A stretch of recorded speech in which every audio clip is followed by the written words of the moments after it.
for watching Edupedia word videos. My topic for the presentation is Kingdom Monerans. So let's proceed towards our topic, that is Kingdom Monerans. Monerans means bacteria. Bacteria are the sole members of the Kingdom Monerans. They are the most abundant microorganisms. Okay. They also live in extreme habitats such as hot springs, deserts, snow, and deep oceans where very few other life forms can survive. Many of them live in or on other organisms as parasites. As you can see that this boy is having hundreds of bacteria in his hand. Means handful of soil he is having, and there it has hundreds of bacteria. Okay, these cells do not have nuclear membrane. The chromosome is a single and the circular. They also lack membrane-bound cellular organelles. This kingdom includes bacteria, cyanobacteria, mycoplasma, etc. They are unicellular organisms and they do not have a specific mode of nutrition. They can be either aerobic or anaerobic. These organisms have cell wall which is made up of peptidoglycans. The cell organelles are not membrane bound. Cell organelles like endoplasmic reticulum, mitochondria are absent in bacterial cell. Okay? And reproduction is by spore formation and binary fission is seen.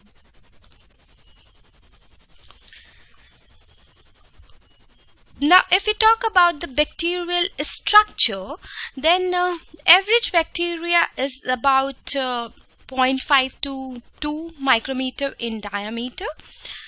Their volume is around 4 micrometer. Due to its small size, food can enter through the cell membrane quickly to reach all parts of the bacteria. Eukaryotes, they need structures and organelles. There's many parts such as flagellum that moves the bacteria or helps the bacteria in the movement. And plasmid, which has circular DNA, okay, and the cell membrane that surrounds the cell and they regulate what goes in and out. And the cell wall that definitely protects the bacteria. It has chromosome, which is, you can say, it is in the coiled up, and it has pilus also that acts like a whisker. It has protein factory, which is known as ribosomes, and it has inclusion bodies also for the storage purpose, and the capsule that helps protect and digest. Okay, eukaryotes are similar to prokaryotic because they both have DNA as their genetic material.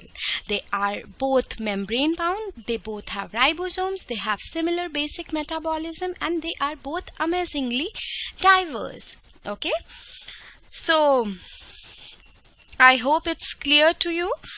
We'll talk about the characteristics of Kingdom Monerans. Okay.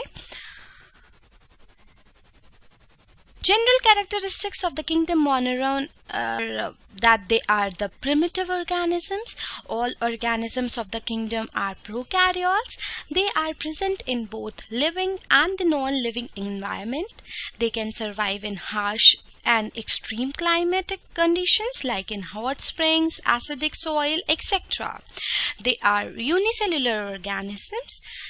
Their nucleus is membrane bound, which is absent, and the DNA is in the double-stranded form, which is suspended in the cytoplasm of the organism, referred as nucleoid. Okay, and the rigid cell wall is also present in the Kingdom Monerans, and the membrane bound cellular organelles like mitochondria are absent. Now, if we talk about their habitat, then Monerans are found everywhere in the hot springs, under ice, in deep ocean floor, and in deserts, and on or inside the body of the plants and animals. Okay.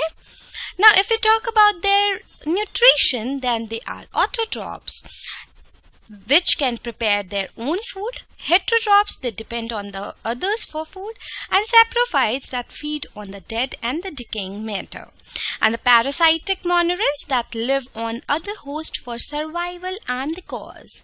And the symbiotic, which is in the mutual relationship with other organisms. And there are some commensalism phenomena is also seen in monerans, where one organism is benefited and the other is not affected at all. Okay, and the mutualism phenomena is also seen in kingdom monerans, where both the organisms are benefited. Okay, now if we talk about their respiration, then respiration in these organisms vary. They may be obligate aerobes. The organism must have organisms for survival, and the obligate anaerobes, in which the organism cannot survive in the presence of oxygen. And the facultative anaerobes, these organisms can survive with or without oxygen. Okay. And if we talk about their reproduction, then it is mostly asexual, and sexual reproduction is also seen in it. Asexual reproduction is by binary fission, and sexual reproduction is by conjugation, transformation, and transduction, which we'll be studying in detail. Now, based on the shape, bacteria are characterized into 4 categories. Coccus means spherical in shape, Bacillus means rod in shape, and vabrium, which is comma shaped. And last is Sprillium, means spiral in shape. Okay. These are cocci, these are vibrio, sporous bacteria, and spirilla bacteria. Okay.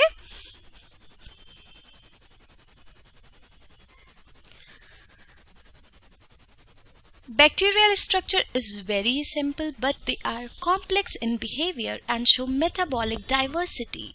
Some bacteria, as I have told you, they are autotrophic. That means they synthesize their own food from the inorganic substrates. Okay, and the majority are heterotrophs. Also means they do not synthesize the food but depend on other organisms or on dead organic matter for their food. Okay. And example of autotrophic bacteria is cyanobacteria, and the example of heterotrophic bacteria means which are dependent on other organisms for their food are heterotrophic. The example of it is Escherichia coli, that is E. coli. Okay. And always note one thing, that autotrophic bacteria can be chemosynthetic or photosynthetic. Okay, chemosynthetic bacteria are those which prepare their food with the help of inorganic substrates. Photosynthetic bacteria are autotrophic bacteria which prepare their own food by the process of photosynthesis. Okay, and if we talk about the cyanobacteria, means blue-green algae, they have chlorophyll similar to plants and hence they are photosynthetic autotrophs. The marine and the terrestrial, and they may be cellular, colonial, or filamentous. Okay, the colonies are surrounded by gelatinous sheet. They can also fix atmospheric nitrogen. Okay, example of bacteria is Nostoc and Anabina azole. Okay. And if we talk about the chemosynthetic autotrophs, means these organisms, they oxidize substances like nitrites, nitrates, ammonia, etc. They help in recycling substances like nitrogen, sulfur, iron, etc. Okay, and then comes heterotrophic bacteria. Heterotrophic bacteria are those which are dependent on other organisms either directly or indirectly for their nutrition. They are most abundant and are most decomposers. Some are helpful in curdling milk, okay, and the production of antibiotics, in nitrogen fixation, and some are pathogens also. Okay. Now comes the symbiotic bacteria that I have told you earlier. It is a type where the bacteria are in the mutual relationship with the other organisms. Symbiosis is of two types of mutualism and commensalism. Okay, mutualism is where the bacteria and the other organisms are benefited due to the relationship, and the commensalism is a relationship where the bacteria is benefited while the other organisms is not affected by the relationship. Okay, now Monerans, they are classified into two groups, Archaebacteria and the Eubacteria. Okay, Archaebacteria are the microbes that live in extreme and the harsh conditions. That's why they are known as extremophiles. Okay, students, that's why they are known as extremophiles. These bacteria, they lack cell wall. Their cell membrane is made up of different lipid and their ribosomes are similar to that of eukaryotes. Okay, Archaebacteria are of three major groups of bacteria that are based on their habitat. First is Thermophiles, Halophiles and Methanogens. Okay, these are characterized on the basis of their habitat. Okay, some extremophiles, they live in boiling water like geysers of Yellowstone, okay, National Park, and in volcanoes. That's why they are known as thermophiles. Okay, and the some extremophiles, they live in extremely salty water. The salt-loving bacteria are known as halophiles. Okay, some bacteria are also present in the guts of the ruminants and are responsible for the production of methane gas from their tongue. These bacteria are known as Methanogens. Okay, and then at last comes a Eubacteria. Eubacteria are the true bacteria. Okay, Eu means true, so they are true bacteria. The characteristic feature is the presence of the rigid cell wall, and if present, a motile flagellum, it aids or it helps in the locomotion. Okay, these organisms are characterized based on their nutrition and their shapes. Okay, now the classification is based on gram staining. Okay, gram staining is a test on cell walls, which are developed by Christian Gram. This method helps classifying bacteria into gram-positive bacteria and the gram-negative bacteria. And then comes a classification based on the mode of nutrition.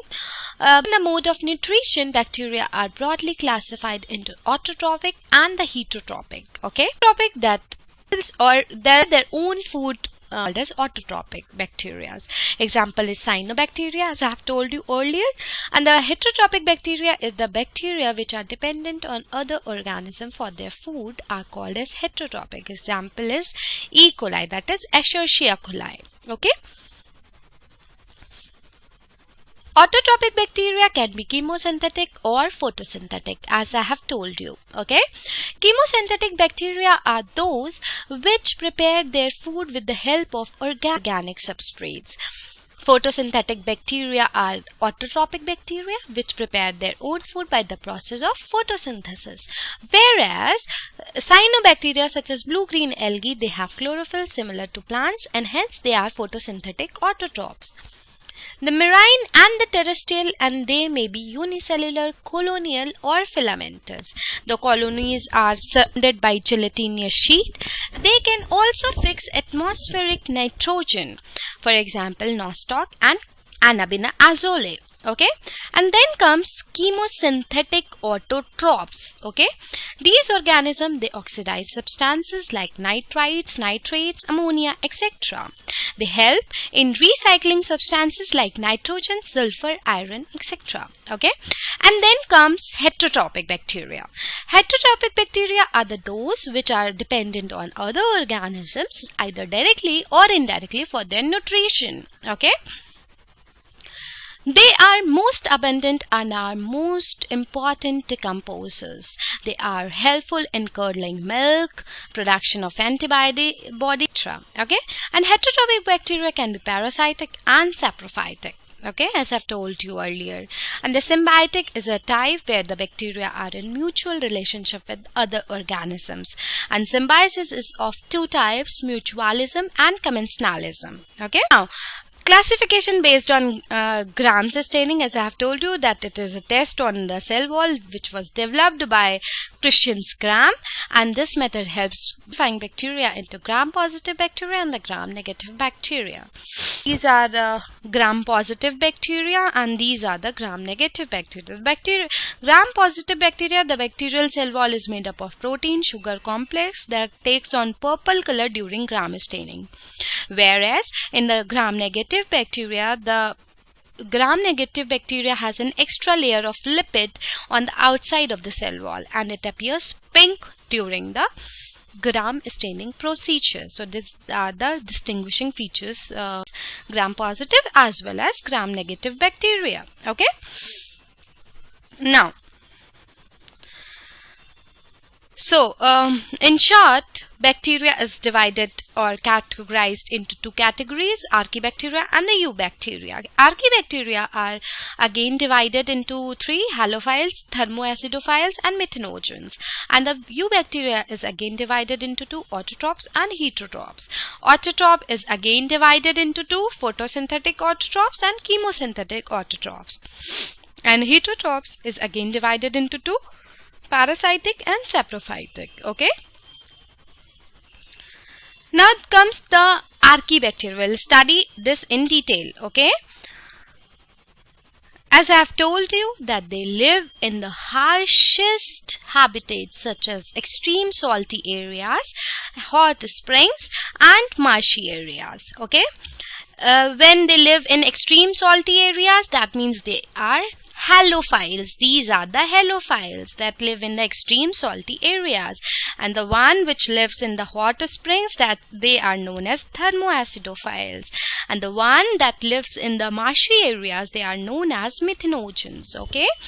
Archaebacteria have different cell wall structure for their survival in extreme conditions. That's why they sustain in such extreme climates. Okay, students. And then Methanogens, they are present in the gut of the ruminant animals, cows, buffalo, etc. They produce methanes from the dung of these animals. Okay. Some extremophiles, they live in boiling waters like geysers of Yellowstone National Park and in volcanoes. These are known as thermophiles. Okay. Some extremophiles, they live in extremely salty water. The salt-loving bacteria are known as acidophiles. Okay, and some bacteria, they are present in the guts of the ruminants and are responsible for the production of methane gas from their dung. These bacteria are known as Methanogens. Okay. Now comes the Eubacteria. Okay, that means true bacteria. Eubacteria, they are characterized by the following traits. They are prokaryotics, they lack mitochondrions or chloroplasts, they have rigid cell wall which is made up of cytoglycan rather than cellulose as found in plant cell wall. Flagella, if present, are made up of single filament of the protein flagellin. Okay, a cell membrane composed of a phospholipid bilayer that lacks cholesterol and steroids. They do not undergo mitosis. They mostly undergo asexual reproduction. Many eubacteria form spores which are resistant to dehydration and most temperatures when there is no food and can last up to 50 years. Okay, all eubacterians are either spirilla or bacilli or cocci. Okay. Now the photosynthetic autotrophs, which are known as cyanobacteria. They have the distinction of being the oldest known fossil, more than 3.5 billion years old. In fact, it may surprise you that then you know that the cyanobacteria are still around. They are one of the largest and the most important group of bacteria on the earth. They have chlorophyll A, which is similar to that of green plants. Okay, they are unicellular, colonial, or filamentous marine or terrestrial algae. Their colonies are generally surrounded by a gelatinous sheet. They often form blooms in polluted water bodies, and some of them fix atmospheric nitrogen in specialized cells called heterocyst. Okay, this is nostoc, this is Anabina azoli, and this is the combined of photosynthetic autotrophs, that is Anabina, Oscillatoria, and nostoc. Okay, now comes the chemosynthetic autotrophs. These are the necessary part of the nitrogen cycle, and some group of the bacteria are well suited to conditions that would existed the earth billions of years ago, leading some of the postulates that these are the living representatives of the earliest life on earth. Okay, they oxidize inorganic substances such as nitrates, nitrites, ammonia, and use the released energy for the ATP production. Okay, and now comes the heterotrophic bacteria, which is the third category. In this, these are the most abundant in nature, and majority are important decomposers. Okay, and then comes heterotrophic bacteria.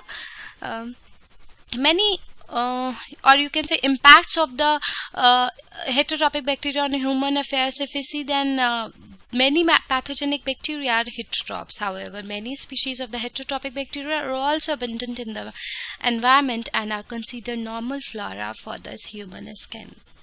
If we economic importance, and they are used to make curd from milk, production of antibiotics, fixing nitrogen in legume roots, etc. And some are pathogen that causes damage to human beings, crops, farm animals, and pets.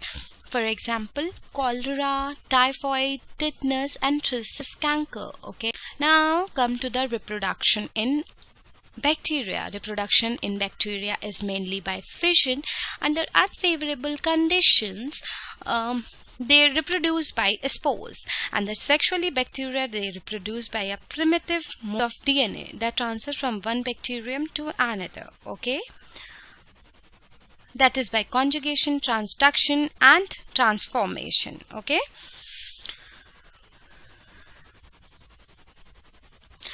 as I have told you that they mainly reproduce by fission.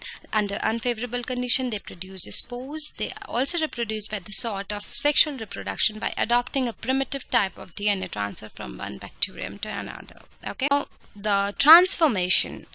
As I have told you that there are four types of reproduction: transformation, transduction, conjugation, and the binary fission. Okay, transformation is a form of genetic recombination in which DNA fragment from a dead, degraded bacterium enters a competent recipient bacterium and is exchanged for a piece of a DNA of the recipient. When the bacterial cell dies, it can break open, releasing its DNA, which can be picked up by the similarly related species and incorporated into their genomes. Okay, and then comes transduction is when a bacteriophage, means the virus that attacks the bacteria, would attach onto a bacteria. It inserts its DNA into the bacteria. However, in transduction, instead of the virus replacing the DNA, is combined with it. So when viruses grow from inside the cell and burst out, the new viruses will carry the combined DNA from the original bacteria to the new bacteria. Okay, and in the conjugation, a bacterial cell will transfer genetic information directly into another bacterial cell. One cell grows a pilus or tube which connects another bacteria. A plasmid then passes through the pilus into the other cell. The plasmid is then incorporated into the recipient cell. Okay, and then comes a binary fission. During binary fission, the single DNA molecule replicates and the original cell is divided into two identical cells. And binary fission begins with a single DNA molecule which replicates and replicating and both copies attaching to the cell membrane. And next, the cell membrane begins to grow between the two DNA molecules. Once the bacterium just about doubles its original size, the cell membrane begins to pinch inward, okay, and the cell wall then forms between two DNA molecules, dividing the original cell into two identical daughter cells. This is by which it divides into two. This is binary fission, which is again asexual reproduction in bacteria. Bacterial cell, bacterial chromosomes, and this is the cell membrane, and then replication of the chromosomes takes place, and again the continued growth of the cell is happening, okay, and this way it divides into two daughter cells, okay. Now the endospore formation. Endospore is a thick, tough-walled, dormant and dehydrated bacterial cell which is formed during unsuitable condition, okay. Some very deadly bacteria, they produce endospores. When faced with unfavorable environmental condition, a portion of the cytoplasm and the copy of the chromosome will dehydrate and form an endospore finally, okay. In some bacteria, the original bacterial cell deteriorates and the endospore is released, okay, and the endospores can tolerate harsh conditions and survive for a long period of time. When favorable condition returns, endospores rehydrate and become a typical bacterial cell again, okay. Anthrax endospores have been known to survive 1,300 years and still germinate into infectious bacteria. Now you can imagine. If we talk about the endospore cycle, then this is endospore which on the unfavorable condition it releases endospore, and under unfavorable condition the endospore germinates, and asymmetrical binary fission, by that process it starts to dividing, okay, and the smaller cell is engulfed by the larger cell. See, this is a smaller cell which is then engulfed by the larger cell, okay, and the cortex forms around the smaller cell. This is the cortex which is formed around the smaller cell. This is the cortex, okay, and the outer coat forms around the cortex. Larger cell begins to degenerate, okay, and then finally this cycle goes on and on and on, okay. Now the mycoplasmas. Mycoplasma is another category. They are organisms without a cell wall. They are the smallest living cells known. They can survive without oxygen, and many are pathogenic in animals and plants, okay. Now, if we talk about their economic importances of kingdom Monerans, then lactic acid bacteria like Lactobacillus and Lactococcus, they have been used in the fermentation process for thousands of years. And if we talk about the vinegar production, then of course these Monerans play an important role, because the mycoderm bacteria, it converts sugar and sugary substances into acetic acid or vinegar, okay. And the ability of the bacteria to degrade variety of organic compounds have been used in waste management, processing and bioremediation. In pest control, bacteria can be used in the place of pesticides, as these pesticides are regarded environmentally friendly, okay. For example, Bacillus thuringiensis. And medicinal importance is vitamin B, riboflavin is obtained from Clostridium, okay, and Clostridium is a bacteria, okay. And the second is the antibiotics, where antibiotics are obtained from bacteria like thyramycin antibiotic by Bacillus brevis bacteria, okay. And the ability of the bacteria in dividing rapidly, and by studies on the bacterial genome, these bacteria can be bioengineered for the production of therapeutic proteins like insulin, growth factors and antibiotics. So this was all about the kingdom Monerans. Thank you and stay tuned. In the next section of my presentation, we'll be studying about the kingdom Protistans.